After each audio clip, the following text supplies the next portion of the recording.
Hello students, good morning. Let's continue our chapter 13 of class 12, that is organism and its population. This is the last topic of chapter organism and its population, means chapter 13 parasitism. We have already studied different type of population attributes in which we are studied about commensalism, competition, predation. Then now we will study about parasitism. So this is the relation between two species. One is benefited and another is get harmed. So one species is benefited and another is harmed. So let's see how parasitic relationships see among different species. As we know from starting, when the earth was formed and different type of organisms are evolved, the parasitic mode of taking food is also evolved. Not only the taking food is parasitic, but also in this class we will know some new terms about parasites or about parasitism that is excluded from food habit. So let's start. Higher organisms or microorganisms. Many of the organisms depend on other living organisms for their food. Here I am giving you some examples to understand this in a better way. So first we have to know what should be the characters of an organism to be a parasite. So do you know what is parasite? Parasites are those organisms who live on other living organisms' body, take nutrition, and they also harm them. Do you understand? Parasites are those organisms who take the nutrition from the other living organisms' body and harm them. So parasites have some special adaptations due to which they are able to take nutrition from the other living organisms' body, like they have lack of unnecessary sense organs.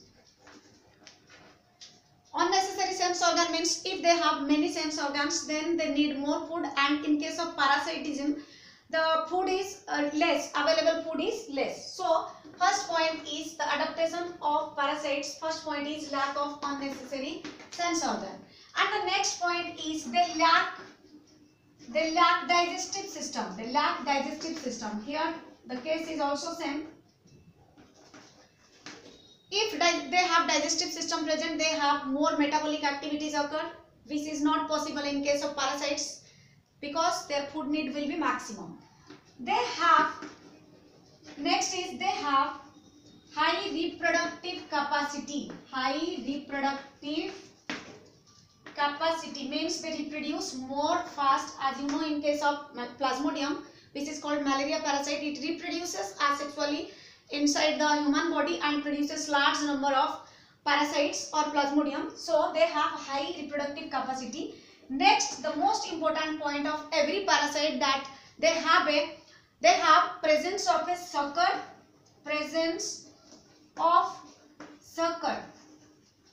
or adhesive organ to cling on the host. Adhesive organ to cling on the host.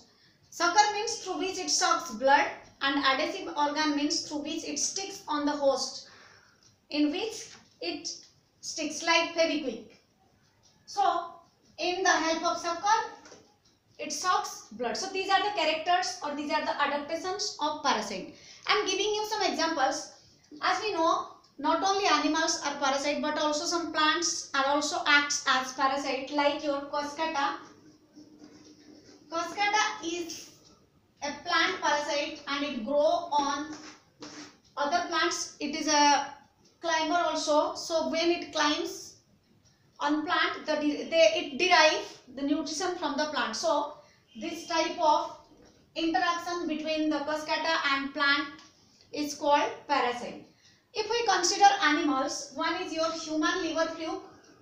Human liver fluke, which is a trematode. It needs two intermediate hosts. One is fish and another is human liver fluke. Human liver fluke has two intermediate hosts. One is snail and another is fish. One is snail and another is fish. So it completes its life cycle through or by snail and fish. Next example of parasite is your, as I have told you about malaria parasite which is called Plasmodium. So let's take another example. That is, parasite is again divided into two types. One is ectoparasite and another is endoparasite. Ectoparasite and endoparasite. Ecto means outer, the organism which takes its nutrition from the other living or outside the body of other living organism's body. Ecto means outside the body, takes nutrition from outside the body. Endoparasite means it takes nutrition inside the body. So let's take some examples of ectoparasite and endoparasite. Ectoparasite we can take as lice, which is called Zooey, lice, leech, ticks in case of dogs. You know about ticks, a small insect which feed on the blood of dogs, and lice which is present in your head. Leech sucks blood from your body when you enter into any water body. So these are ectoparasite, means they take their nutrition from the outside of the body of other living organism.